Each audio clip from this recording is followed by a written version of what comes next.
background makes me look like a lot more of a sewer than I actually am.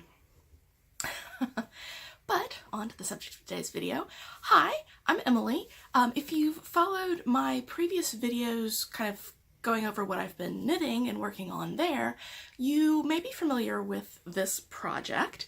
This is the Sheherazade Beaded Lace Shawl by Anna Victoria, and I knit the Dunyazad variant with the stockinette body and without beads, which kind of makes the beaded lace shawl part of the title really weird. Anyway, I finished the knitting. I haven't woven in the ends yet because I haven't blocked it yet, and that's going to be the subject of this video. If you're curious, I did knit it out of the Filatura de Cross Nirvana in colorway 23. So I finished knitting this, and I wanted to film the process of blocking it because I remember when I knit my very first lace shawl, I got done with it and I was like, okay, well, I know this isn't what it's going to look like. I know it needs to be blocked to stretch it out, but that seems like a really difficult process, perhaps. It seemed a little bit intimidating, but in reality, it's really not. It's really quite straightforward. And so I wanted to film this in case you've recently finished a lace shawl and we're looking for some ideas for how to block it. The first thing I wanted to mention before I show you how I block this is when you're blocking, you want to consider two things, specifically the type of yarn you've knitted out of and then what your goal in blocking it is. So this was knit out of a wool yarn, which means that when it gets wet, it will stretch and it will hold whatever shape it dries in. In fact, it's knit out of a superwash wool, I believe. Let's find out. Superwash, it is superwash. So because it's a superwash wool, that means it'll stretch a lot when it gets wet, which is good because, like I said, I want this to be really, really big. And it's not yet. So the type of yarn you have will affect what type of blocking you want to do. Because this is a wool and my goal is to stretch it a lot, I'm going to do wet blocking. So I'm going to wash it, get it thoroughly wet, and then stretch it as much as I can and let it dry like that, and it'll hold its shape. So yeah, I mean, that's kind of what my thought process is when I'm choosing how I want to block something. The other thing I like to do is I like to go on Ravelry and I like to look at what other people have done when they block the same shawl, because like I said, wool holds whatever shape you put it in, so you can actually affect its shape quite a bit. This shawl naturally has a bit of an arc at the top, but I've seen people who've blocked it with a completely straight top because that's what they wanted. So with this shawl, when I was looking on Ravelry, I noticed that the salient features, there's these 4 big holes. And then there's kind of a little gap. And then the 4 holes start to repeat again. And most people have worked with those holes. So some people I've seen have actually kind of held all 4 of them, turned them all into little points, and kind of created a smooth arc for the entire shape of the shawl, which I didn't love. But other people have taken the 2 centermost holes and pulled them straight up, and then these 2 side holes and pulled them straight out, which creates kind of a, I can't even make my hands do it. So like up, and then these are out, which creates kind of this like snowflakey or maple leafy type shape along the edge of the shawl, which is what I like. So I'm going to do that. I've seen some other people do other different things. Like there was one person who, instead of working with the holes, was looking at the point between them and pulled them into points. You can do whatever you want. It's wool. It's going to hold the shape that you do it in. But I just like looking on Ravelry for ideas for how people have handled it and deciding which of those ideas is most appealing to me. So for me, it's going to be the little maple leaf type shapes along the edge of the shawl. And I know I want a definite curve to the top of the shawl. I don't want the triangular shape. I want the more, I can't think what the shape is called, but this shape. So that's kind of what I need to know. I know I'm going to wet block it, I know I'm going to stretch it aggressively, and I know approximately how I'm going to do the shaping. The other thing I just wanted to mention before I show you my process is what I like to use when I'm blocking shawls. You don't need the supplies, but that's just what I've got because they make life easier. First of all, when you're going to wash it, you know, you could just wet it. I go ahead and wash it just because my hands have been working on it and my hands have got natural oil, so I want to get those off the shawl. You can use a wool wash. Personally, I just use an unscented laundry detergent. I've never had trouble with it. That's what works well for me, and it's cheap and easy to get. I do that. I need some place to pin it out. I managed to find these things that are intended for tiling, like your gem, like a home gem type of thing. I found them, where did I find them? I found them at a Five Below, which is kind of like an upgraded dollar store. At a dollar store, everything's under $1. At a Five Below, everything's under $5. And I went back for more of them and I couldn't find them again. So they're variable things. You can buy ones that are intended for knits, but they tend to be smaller and more expensive. You can buy ones that are intended for like kids play. They've got letter cutouts in them.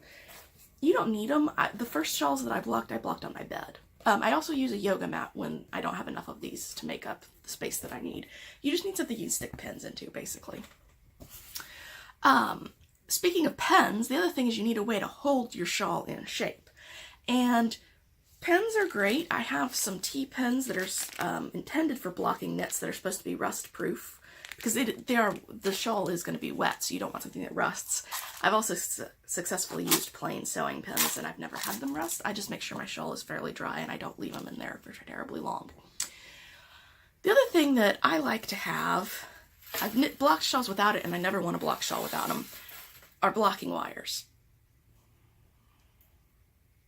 I have the Knit Picks ones, which I believe I bought on Amazon because they were cheap and it was like prime shipping and they work.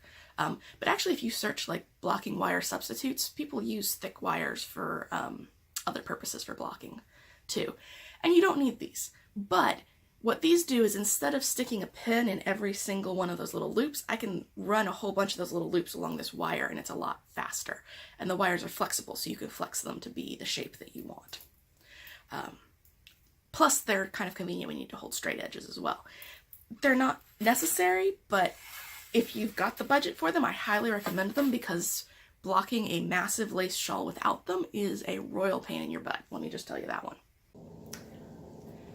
Right, so I spared you hearing the water running in the echoey bathroom. I always hand wash in my bathtub, so that's what I'm doing here. I've just got a little bucket with some lukewarm water, some clear, unscented, gentle laundry soap, and I stuck my shawl in there. I squeezed it a few times, I dipped it in and out, and now I'm going to leave it sit for like maybe 5 minutes to let it soak in. Wool tends to repel water, so I find that letting it soak is a good way to handle it. Alright, so I rinsed this guy, squeezed out as much water as I can, and it's pretty dry, but I can still get out more, which I want to do before I start blocking it, because I don't want it to sit wet for too long. So I just have here a big old towel and a bad camera angle. One moment.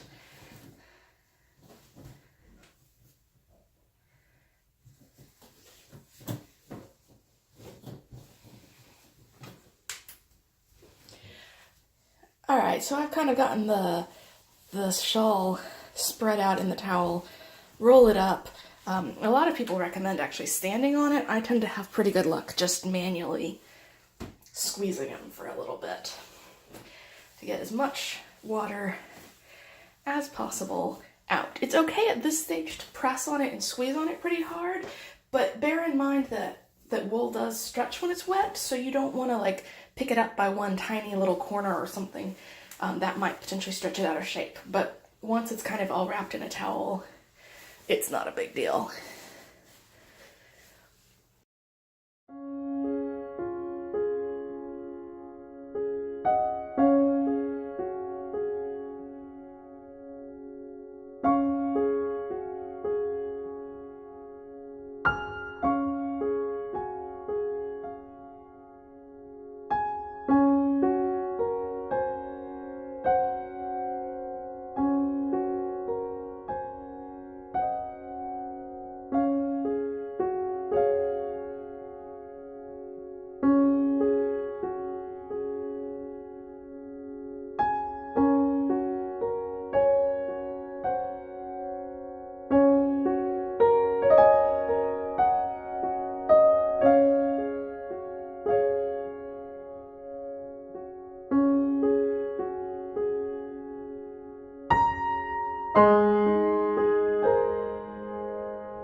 And now that it's blocked, I just need to weave in the remaining ends.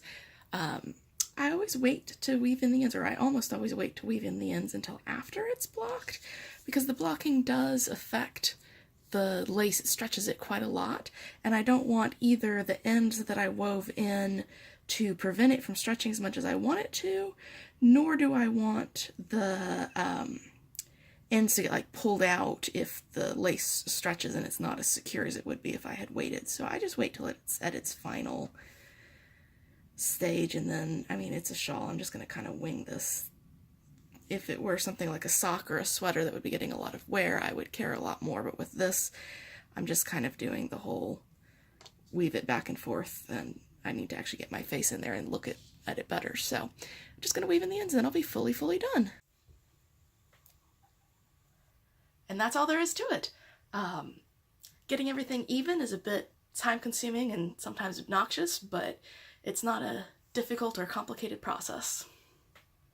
You can see when I hold it up now that it is significantly larger than it was when it started, which is nice. That was what I was hoping for. And you can also see that when it's being hung like this, no one's going to know if those points were not exactly perfect. No one's ever going to notice. So you don't even have to get it exactly perfect. Just get it kind of close. It's all good. So yeah, I'm done with this shawl. I'm very happy with it. This is the first thing I've done out of lace weight yarn, and it's super lightweight, which I love. I'm probably going to hang it on the wall because that's what I like to do with my shawls when I'm not wearing them, hang them as art. That is all. I hope that you found this video helpful. Let me know in the comments below if you have any questions. See you soon. Bye.